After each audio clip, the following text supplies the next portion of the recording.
ଆମ ଅଛି କମାଣ୍ଡର ହିସାବରେ ଜଗନ୍ନାଥ ଫାଉଣ୍ଡେସନ ସେଞ୍ଜନ ତାର କମାଣ୍ଡର ଅଛି ପ୍ଲସ୍ ହିନ୍ଦୁ ମହାସଭା ରାଜ୍ୟର କାର୍ଯ୍ୟସଭାରେ ଅଛି ଅଖଣ୍ଡ ଭାରତ ମିଶନର ରାଜ୍ୟ ପ୍ରଭାରୀ ହିସାବରେ ଅଛି ରାମଙ୍କ ଯେଉଁ ଅଯୋଧ୍ୟା ଦେଖୁଛନ୍ତି ତାର ଯେଉଁ ମଠ ଅଛି ତାର ବି ମୁଁ ରାଜ୍ୟ ପ୍ରଭାରୀ ହିସାବରେ ଅଛି ଆଉ ପୁରୀରେ ଆଡଭୋକେଟ୍ ହିସାବରେ ଅଛି ଆଉ ବାର କାଉନସିଲ ମେମ୍ବର ଅଛି ପୁରୀରେ ଆଉ ରଥଯାତ୍ରା ଯେହେତୁ କାଲି ଆସନ୍ତା କାଲି କଣ କହିବେ ଆମର ଭକ୍ତ ଶ୍ରଦ୍ଧାଳୁ ମାନଙ୍କୁ ସବୁ କଣ ଶୁଭେଚ୍ଛା ବାର୍ତ୍ତା ଦେବେ? ସର୍ବପ୍ରଥମ ହଉଛି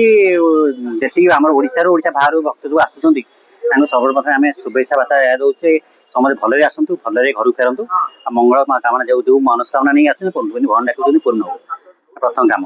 ଆଉ ଆମେ ମାନେ ଚାହିଁବୁ ଯେ ଯେଉଁ ଭକ୍ତମାନେ ଆସୁଛନ୍ତି କିନ୍ତୁ ସୁରକ୍ଷିତ ଫେରନ୍ତୁ କାହିଁକିନା ପୁରୀକି ବହୁତ ପ୍ରକାର ଭକ୍ତ ଯେତିକି ଆସିବେ ଚୋର ବି ସେତିକି ଆସିବେ ପକେଟ ଚୋରି ନ ହେବ ତାକୁ ଦେଖିବାକୁ ପଡ଼ିବ ପୋଲିସ ବି ସେତିକି ସଂଖ୍ୟାରେ ଅଛନ୍ତି ତାକୁ ପୋଲିସ ତ ଆମେ ଦେଖିବାକୁ ପଡ଼ିବ ଲୋକଙ୍କୁ ରାସ୍ତା ଗାଡ଼ି ଛାଡ଼ିବେନି କେମିତି ଲୋକଙ୍କ ସଂଖ୍ୟାରେ ପାସ୍ ମିଳିଲେ ଲୋକଟେ ପାସ୍ ସୁବିଧାରେ ଯେମିତି ଗାଡ଼ି ମଟର ଯାଇପାରିବେ ତାକୁ ଦେଖିବାକୁ ପଡ଼ିବ ଆଉ ଲୋକଙ୍କୁ ନେଇକି ପୋଲିସ ନେଇକି ଲୋକଙ୍କୁ ଯଦି ଟିକେ ସୁବିଧା ପୋଲିସ ମାନେ ଦେବା ଦରକାର ଯେ ଲୋକମାନେ ଏମିତି ରଥ ପାଖକୁ ଯାଇକି ସାହାଯ୍ୟ ଦର୍ଶନ କରିପାରିବେ ସେମିତି ଯେଉଁମାନେ ସମାଜ ସେବା କରିବେ ବା ରହିଛନ୍ତି ସେମାନେ ବିଭିନ୍ନ ପ୍ରକାର ଗଞ୍ଜି ପିନ୍ଧୁଛନ୍ତି বা বিভিন্ন ପ୍ରକାର ବ୍ରାଣ୍ଡ ତାଙ୍କୁ ଦିଆଯାଇଛି বা ବିଭିନ୍ନ ବ୍ଲାକ୍ କୋର୍ଟ ଓକିଲମାନେ ଯାଉଛନ୍ତି ବିଭିନ୍ନ ପ୍ରକାର ଜିନିଷ ଅଛନ୍ତି ସେମାନଙ୍କୁ ଟିକେ ଚାନ୍ସ ଦେବା ଦରକାର ଯେ କେମିତି ରଥ ପାଖକୁ ଯାଇପାରିବେ ବା ରଥ ଦୂରରୁ ଦେଖିପାରିବା ଦରକାର କାରଣ ପୁରୀ ଭିତରେ ରହୁଛନ୍ତି ପୁରୀର ଲୋକାଲ ଲୋକ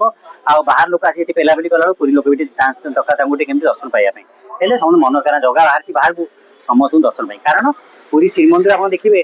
ମାନେ ଆପଣଙ୍କ ଯେବେଠୁ ମନ୍ଦିରକୁ ଆମର ମାନେ ବିଭିନ୍ନ ଚ୍ୟାନେଲ ବାହାରିଲାଣି ଲୋକ ସଂଖ୍ୟା ବଢ଼ିଲେଣି କିନ୍ତୁ ମନ୍ଦିରକୁ ଦର୍ଶନ ପୁରୀ ଲୋକ କରିପାରୁନାହାନ୍ତି ସେଇଭଳିଆ ବାହାରିଛି ରଥ ଲୋକ ଚାହିଁବେ ରଥରେ ଭଲ ଦର୍ଶନ କରିବାକୁ ଆଉ ପୁରୀର ଆମ ଯେତିକି ବନ୍ଧୁ ସବୁ ଅଛନ୍ତି ସମସ୍ତେ ଦର୍ଶନ ଟିକେ ରଥ ପାଇଲେ ବହୁତ ଖୁସି ହେବେ ଆମେ ମିଡ଼ିଆ ହିସାବରେ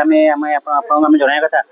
ଏମିତି ରାସ୍ତାଘାଟରେ ଯେଉଁ ପୋଲିସ ଜଗିଛନ୍ତି ଚାରିପଟେ କିନ୍ତୁ ପୁରୀ ଲୋକଙ୍କୁ ଦେଖିଲେ ଟିକେ ରାସ୍ତା ତାଙ୍କୁ ଛାଡ଼ନ୍ତୁ ଯେମିତି ତାଙ୍କ ଘରକୁ ଯିବା ଆସିବା କରିପାରିବେ ଗାଡ଼ି ମଟର ଯାଇପାରିବେ ତାକୁ ଦେଖନ୍ତୁ ଗଳି ଗଞ୍ଜି ବାଟରେ ପୋଲିସ ଜଗିଛନ୍ତି ତାଙ୍କୁ ଟିକେ ତାଙ୍କ ନିଜ ଆଇ କାର୍ଡ ଦେଖୁଛନ୍ତି ଦେଖିଲେ ଛାଡ଼ି ଦିଅନ୍ତୁ ଯେ ଘରୁ ଯାଇପାରିବେ ତା ସହିତ ବାଟଘାଟ କାହାକୁ ହଇରାଣ ନ କରନ୍ତୁ ଯେମିତି ଲୋକ ଭଲରେ ଯାଇକି ଲୋକ ଘରକୁ ଭଲରେ ଫେରିପାରିବେ ଏତିକି ଆମେ ଦେଖି ଚାହୁଁଛୁ।